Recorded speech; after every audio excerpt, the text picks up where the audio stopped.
Les histoires de papa. Aujourd'hui, le garçon qui criait au loup.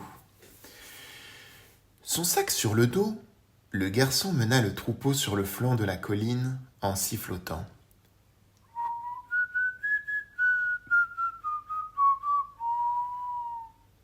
Chaque jour, il gardait ses moutons, parfois en bâillant aux corneilles, parfois en chantant, mais toujours en rêvant de l'agitation de la ville plutôt que de ces collines désolées.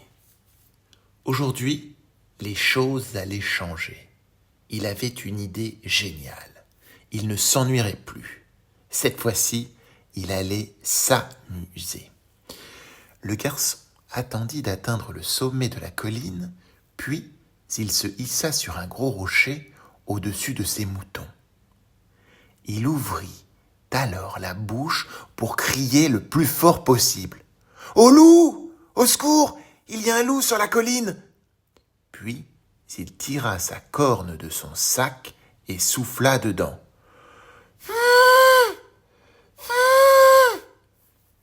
Les villageois entendirent ces cris. « Hé loup !» s'exclamèrent-ils. « Vite, courons là-haut, il faut sauver nos moutons !» Ils arrivèrent essoufflés sur la colline. Il y avait des hommes, jeunes et vieux, des jeunes filles et des femmes, tous armés de bâtons, de balais, de râteaux et de rouleaux à pâtisserie. Tout ce qu'ils avaient pu trouver. Une fois en haut de la colline, ils regardèrent autour d'eux étonnés. « Mais où est le loup ?» demandèrent-ils. Le garçon ne put s'empêcher de rire. « Mais il n'y a pas de loup !» répondit-il. « Je vous ai bien eu. Vous y avez tous cru. Vous auriez vu votre tête en montant la colline. » Il éclata à nouveau de rire. Les villageois étaient furieux. « Ne recommence pas !» l'avertirent les hommes d'un ton sec. « Vilain garçon !» s'écrièrent les femmes, en le menaçant du doigt. Puis, ils redescendirent tous au village. Le garçon attendit qu'ils soient arrivés en bas, puis, avec un sourire malicieux, il remonta sur son rocher et cria de nouveau.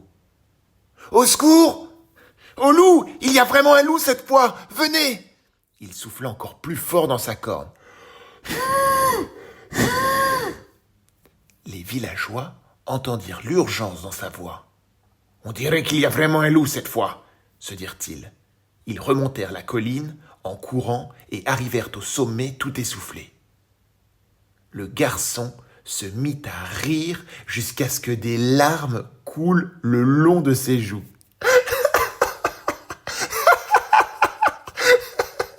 J'ai encore réussi !» s'écria-t-il en sautant d'un pied sur l'autre.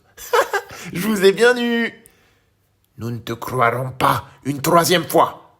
rétorquèrent les villageois, avant de rentrer chez eux.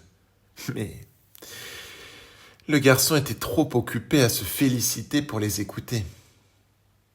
Il venait de s'installer contre un arbre, une pomme à la main, lorsqu'il entendit comme un bruit de pas dans le sol mou et un craquement de brindilles.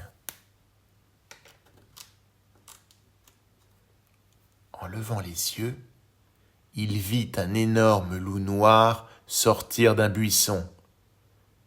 Il se leva d'un bond. « Oh non, un loup !» murmura-t-il. « C'est vraiment un loup cette fois !» D'une main tremblante, il attrapa sa corne et souffla dedans le plus fort possible. « Un loup ! Un loup !» cria-t-il sans relâche. Mais personne ne vint. Il eut bientôt mal à la gorge à force de crier. Mais aucun villageois ne vint sur la colline. Le garçon ne put que regarder avec horreur le loup dévorer quelques moutons et faire fuir les autres à travers la montagne. À la nuit tombée, Le garçon dévala la colline, sans ramener un seul mouton. « Mais où est notre troupeau? Qu'as-tu fait de nos moutons ?» demandèrent les villageois. « Un loup est arrivé !»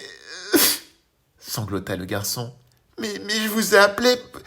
Pourquoi n'êtes-vous pas venu cette fois ?» « Comment aurions-nous pu savoir que tu disais la vérité ?» répondirent les villageois. « Tu nous avais déjà trompés 2 fois. »« Je ne crierai plus jamais au loup, c'est promis, » dit le garçon, honteux. Moralité, à trop crier au loup, on finit par ne plus y croire.